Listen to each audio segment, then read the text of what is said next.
and thanks for tuning in. Today, we're going to take a look at the 2026 Ducati Desmo450. We are doing things a little backwards this year. Usually, we do thorough reviews of each bike individually before we put them together in a shootout. In this case, though, the Ducati arrived a little late. In fact, Ducati chose not to support the shootout because they felt they couldn't provide adequate technical support, and we had to source a privately owned motorcycle for that. We completely understand this is a very big deal to them and they wanted to chaperone each test bike. But by the same token, a technician isn't provided to each customer, and we've been doing this on our own for a very long time. In case you don't know, Ducati is part of the greater Audi group, just like Lamborghini and Bentley. They're all part of the Volkswagen group, so this isn't a shoestring project. They have big resources and deep pockets. The Desmo450 is a beautiful bike. You wouldn't expect anything else from Ducati. We've tested several multi-strada adventure bikes over the years, and this shows the same level of detail and craftsmanship. Every little piece of bodywork is textured and fitted to give it a very Lambo-like appeal. The frame is aluminum, made from only 11 pieces, most of which are cast in order to minimize welds. The intake is routed over the top shock mount, much like a Honda, and it feeds a motor that is a little more sophisticated than anything we've seen in the motocross world so far. The valve train is desmodromic, which means it has two profiles on the camshaft for each valve. You have one rocker arm for opening the valve and another for the closing phase. The valve speed is much higher than that of a normal system. If you tried to achieve that kind of closing speed with super stiff valve springs, you would end up pounding your valve seats into oblivion. You also have less friction of the rockers pressing against the cam, and also valve float is a thing of the past. Ducati engineers say they had to resist the urge to make a 450 motor into a monster. They have 1000cc street bikes that make around 237 horsepower. If they built the 450 to the same specs, they would have no trouble making 100 horsepower. That clearly wouldn't be appropriate for a motocross bike.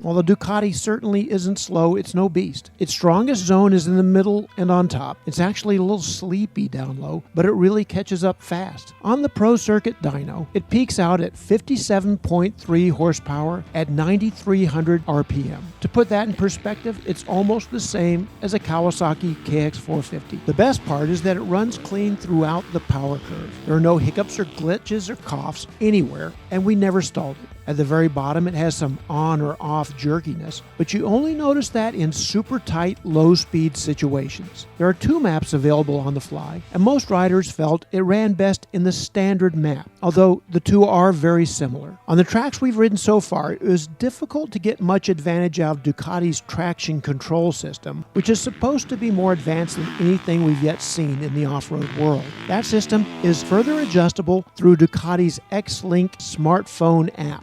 Unfortunately, a stock Ducati does not have the connectivity unit needed to use that system. That will cost about $200 extra. That's not unusual. Only Yamaha, Kawasaki, and the special editions of the KTM Husky and Triumph have the connectivity unit as delivered. When you first ride the bike, you get an old school Euro feel, which is to say it's a little hard-edged. The seat is stiff and the bike has a rigid overall feel. You get around that pretty quickly though, and you find that the setup is in the hunt for most amateur riders. The Showa rear suspension is good, and the fork can probably get there with just a little tuning. More advanced riders say it gives you an initial feeling of harshness, but once you get up to speed, it might actually be a little soft and has a lot of dive on hard braking. In suspension tuning, you have to choose which issue you want to address, although it's likely that frame rigidity in the front half of the bike is responsible for that feeling of harshness. Interestingly enough, the rear half of the frame doesn't feel especially rigid at all. But for most riders, there are no complaints with general handling. The Ducati feels narrow and fairly light. On our scale,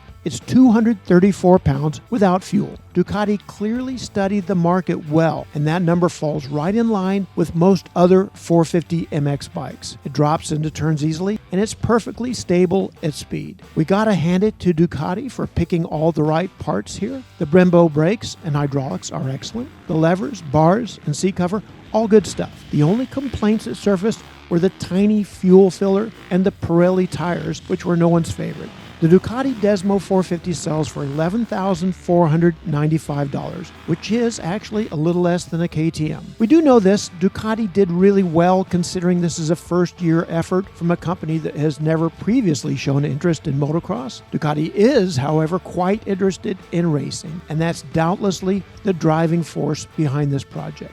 Stay tuned, there are more versions of this bike coming, including off-road models and the dual sport. You'll see them first at dirtbikemagazine.com or right here on YouTube, where we have a ton of videos already up, including the 2026 450 shootout. I'm Ron Lawson, thanks for watching.